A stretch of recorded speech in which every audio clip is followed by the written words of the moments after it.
അതായത് team objection പറഞ്ഞാലും leadership എന്ന് പറഞ്ഞാൽ എന്താ നിങ്ങൾ ശ്രദ്ധിച്ചു കേട്ടു.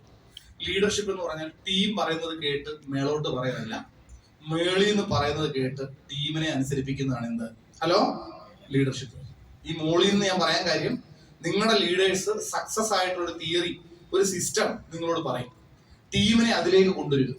തിരിച്ചു ചിന്തിക്കുന്ന ആൾക്കാരുണ്ട്, സാർ ടീം ഉഴപ്പാ സാർ, ടീം അവരെങ്ങനെ അവര് പറയുന്നത് ഇങ്ങോട്ട് പറയുന്നത് ഒരു മൈക്രോഫോൺ വാങ്ങിച്ചു വെച്ചാൽ പോലെ ഒരു അപ്ലൈൻ്റെ ആവശ്യമുണ്ടോ? നമ്മൾ വിചാരിക്കുന്നിടത്തോളം ടീമിനെ കൊണ്ടുപോകുക എന്നുള്ളതാണ് നമ്മുടെ ലീഡർഷിപ്പ്. ശരിയാണോ അല്ലയോ? Yes or no? ഏത് നിലയ്ക്കും നിങ്ങളൊരു തീരുമാനം എടുത്താൽ നിങ്ങളുടെ ടീമിനെ അതനുസരിച്ച് കൊണ്ടുപോകുമ്പോഴാണ് നിങ്ങൾ ലീഡർഷിപ്പിലേക്ക് എത്തുന്നത്. അപ്പൊ ഇവർക്ക് നല്ലൊരു ഐഡിയ കൊടുക്കാം. അടുത്തത് DTC ലീഡേഴ്സ് ആണ്. ഒന്ന് അജോയ് ഫിലിപ്പ് കൊല്ലം. അജോയ് ഫിലിപ്പ് ഉണ്ടല്ലോ ഇവിടെ, ഓടി അജോയ് ഫിലിപ്പ്. രണ്ട് വിദ്യ ചെങ്ങന്നൂർ, നമ്മുടെ സത്യൻ സാറിന്റെ വൈഫ്, നേരത്തെ പ്രതിപാദിച്ച ഈ വ്യക്തിയാണ് നടന്നു വരുന്നത്. 3 മറിയാമ്മ തോമസ് ഉണ്ടോ? ഇല്ല. അബ്ദുൾ റഹ്മാൻ ഉണ്ടോ? മറിയാമ്മയുടെ ഓടി വരും. അബ്ദുൾ റഹ്മാൻ. തുഷാര ഹരി 4 5. തുഷാരമ്മയുടെ ഉണ്ടല്ലോ.